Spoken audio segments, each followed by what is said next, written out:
सम्पूर्णमा नमो नमः। आज म श्रीमद् भागवत पुराणको सार भन्न गइरहेको छु श्लोकमा। ओम आदौ देवकी देवगर्भजननं गोपीगृहे वर्धनं मायापूतन जीवतापहरणं गोवर्धनोद्धारणं कंसच्छेदन कौरवादिहननं कुन्तीसुतपालनम् एतत् भागवतं पुराणकथितं श्रीकृष्णलीलामृतम् एतत् भागवतं पुराणकथितं श्रीकृष्णलीलामृतम्। यो श्लोक एक श्लोकीय भागवतमको प्रारम्भिक अंश हो। यस श्लोकले भगवान श्रीकृष्णको सम्पूर्ण जीवन चरित्रलाई एउटै श्लोकमा सारांशित गर्दछ।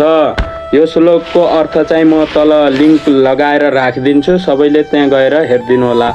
हस्, धन्यवाद।